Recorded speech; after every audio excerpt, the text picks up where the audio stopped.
A subgroup H of G is normal if and only if product of two right cosets of H in G is again a right coset of H in G. हमें H normal लेंगे सबसे पहले और show करेंगे product of two right cosets is again a right coset. मान लो हमने normal ले लिया इसको, तो अब राइट कोसेट्स हैं। अब नॉर्मल के केस में क्या होता है, H is equal to a H, कोई भी एलिमेंट लो तो इसका मतलब कोई भी एलिमेंट बी लें तो H B is equal to B H आ जाएगा। तो अब हमने प्रोडक्ट करनी है इनकी टू राइट कोसेट्स की, प्रोडक्ट कर रहे हैं तो ए एच, ये ए एच की प्लेस पे क्या पुट कर सकते हैं हम, एच ए पुट कर सकते हैं। ठीक है, यहाँ पर एसोसिएटिविटी लगा दी। अब ए एच की जगह पे क्या पुट कर देंगे, एच ए पुट कर देंगे। इसके बाद इसको ऐसे लिख सकते हैं, अब एच एच एच ही आएगा क्योंकि क्लोजर प्रॉपर्टी होती है, ये एच का एलिमेंट है, ये एच का एलिमेंट है, मल्टीप्लाई करेंगे क्लोजर प्रॉपर्टी क्योंकि एच सब ग्रुप है, इस करके वो एच के बराबर आ जाएगा। तो ये आंसर आएगा एच ए बी के बराबर।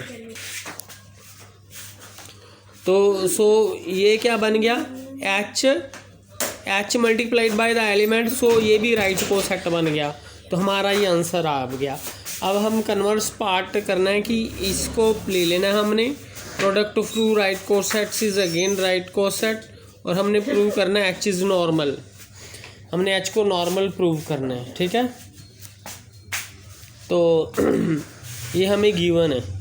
अब एक्स का कोई एलिमेंट लेंगे क्योंकि एच मल्टीप्लाइड बाय दिस ये होता है राइट कोसेट, तो क्योंकि एक्स भी जी का एलिमेंट है और एक्स इनवर्स भी जी का एलिमेंट है क्योंकि ग्रुप है, क्योंकि एक्स बिलोंग करता है तो उसका इन्वर्स भी बिलोंग करता है जी को। इसका मतलब ये दो राइट को सेट्स हो गए एच के इन जी। तो राइट को सेट्स कैसे लिखते हैं, ए किसी भी एलिमेंट जी को एच के साथ मल्टीप्लाई कर देते हैं। ये दोनों एलिमेंट जी के हैं, मल्टीप्लाई कर दिया तो ये राइट को सेट्स बन गए, ये राइट को सेट्स हैं। अब इसका एक्स को उसके इन्वर्स से मल्टीप्लाई करें तो आइडेंटिटी आता है, ये बाय डेफिनेशन है। अब ये अपनी ओर से लगा दिया, ई एक्स भी एक्स ही होता है तो हम ई एक्स लगाने से कोई फ़र्क नहीं पड़ता। इसी तरह ई एक्स इनवर्स भी एक्स इनवर्स ही आएगा। ठीक है, तो इसको हम कैसे लिख सकते हैं, क्योंकि ये वाला फार्मूला लगा दिया हमने यहाँ पर, E X is equal to X, ये वाला। ठीक है, तो नेक्स्ट ई एक्स, क्योंकि ई किसका एलिमेंट है, एच का, और ये एक्स है तो ये ई एक्स किसका एलिमेंट बन गया, एच एक्स का। इसी तरह ये एलिमेंट बन गया एच एक्स इनवर्स का। ठीक है, इसका कि ये एच का एलिमेंट है, ये एच एक्स है और ये एच एक्स इनवर्स है, तो इसको हम ऐसे लिख सकते हैं। ठीक है, नेक्स्ट उसके बाद क्योंकि हम इसको ऐसे लिख सकते हैं तो इसको हम ऐसे लिख सकते हैं, तो x x inverse H E हो जाता, आइडेंटिटी बन जाएगा, और एच ई का आंसर एच होता है।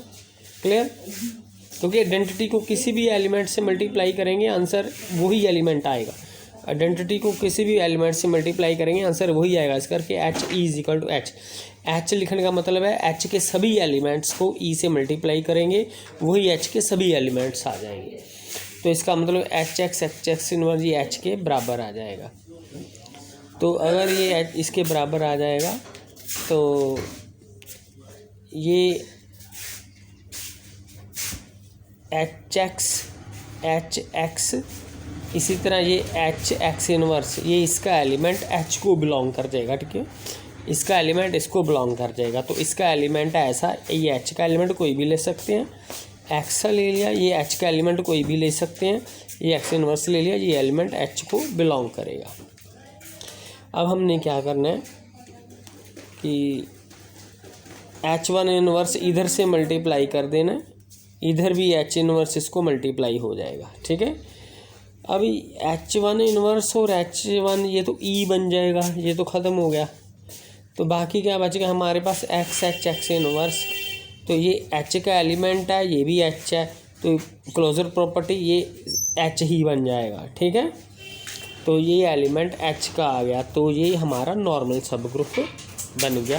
क्योंकि नॉर्मल की क्या डेफिनेशन है, H is normal in G if G inverse H G belongs to H for all H belongs to H and G belongs to G. This is the definition of normal. H is normal in G. ये definition यहाँ पर apply होगी। H का element है और जो x है वो जी का एलिमेंट है। ठीक है।